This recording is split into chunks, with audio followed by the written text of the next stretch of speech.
మనిషిలోని క్షమాగుణమే అతడిని ఉన్నత స్థితిలో నిలుపుతుందని ఆర్ఎస్ఎస్ చీఫ్ మోహన్ భాగవత్ స్పష్టం చేశారు. శుక్రవారం తిరుపతిలోని సంస్కృతి యూనివర్సిటీలో 4 రోజుల పాటు జరగనున్న భారతీయ విజ్ఞాన్ సమ్మేళన్ను కేంద్ర మంత్రి జితేంద్ర సింగ్, సీఎం చంద్రబాబు నాయుడుతో కలిసి ఆర్ఎస్ఎస్ చీఫ్ మోహన్ భాగవత్ ప్రారంభించారు. అనంతరం ఆర్ఎస్ఎస్ చీఫ్ మోహన్ భాగవత్ మాట్లాడుతూ మనమంతా ఈ ప్రపంచానికి ఎంతో కొంత రుణపడి ఉన్నామన్నారు. మానసిక సంతృప్తి లేకపోతే ఎంత పొందినా సుఖం కలగదని పేర్కొన్నారు. కొందరిలో ఎంత ఎదిగితే అంత అహంకారం పెరుగుతుందని చెప్పారు. ప్రపంచానికి భారత్ ఎంతో కొంత ఇవ్వాలన్నారు. మనుషులందరికీ సౌఖ్యం, సదుపాయాలు కావాలని చెప్పారు. సుఖం అనదే కేవలం భౌతిక పరమైనదని ఆయన అభివర్ణించారు. సుఖ దుఃఖాలు తాత్కాలికమైనవన్నారు. అభివృద్ధి చెందిన దేశాల్లో అభివృద్ధితో పాటే వినాశనం సైతం వచ్చేసిందంటూ ఆర్ఎస్ఎస్ చీఫ్ ఆందోళన వ్యక్తం చేశారు.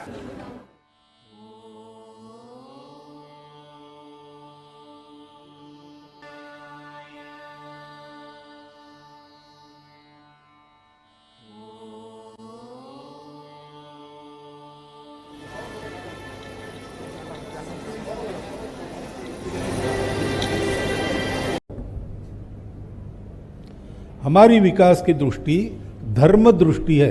धर्म यानी पूजा खान पान नहीं, वो छोटी बातें है. धर्म यानी जिससे धारणा होती है इहलोक में भी परलोक में भी सुख मिलता है. सबके स्वभाव को जानकर उनका कर्तव्य निर्धारित करते हुए सब सुखी हो, ऐसी जो व्यवस्था है उसका अनुशासन, उसका संतुलन, उसके लिए कर्तव्य का निर्धारण ही धर्म है. हमारी विकास की दृष्टि धर्म दृष्टि है. अब ये बात जब मैं कहता हूं तो बहुत लोग मानते हैं कि ये तो विरोधी बात हो गई ना, विज्ञान और धर्म का क्या संबंध है. पहला कारण इसका यह है कि वो धर्म को रिलीजन समझते. धर्म इज रिलीजन नहीं है. धर्म है सृष्टि चलने का शास्त्र है, सृष्टि चलने का नियम है.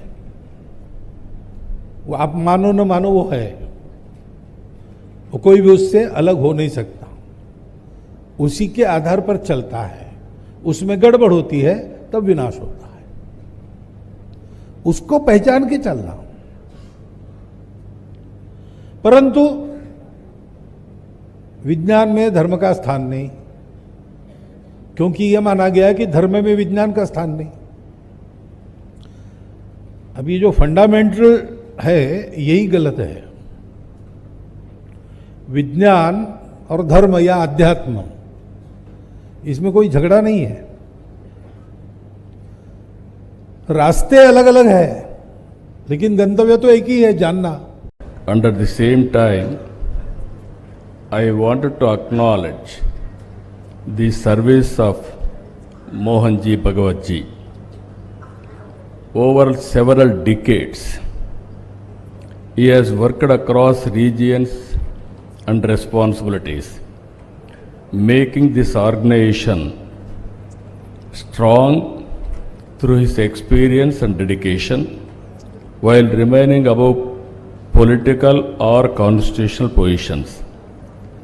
Since 2009, he has overseen the steady expansion of the RSS while preserving its disciplined, cadre-based structure and nationwide presence. Under his leadership, the RSS continues to strengthen volunteerism and expand grassroots service across the country. He has also expanded public engagement and outreach by opening spaces for dialogue and understanding. Through his speeches and interactions, he consistently speaks on social harmony, national identity, and cultural cohesion.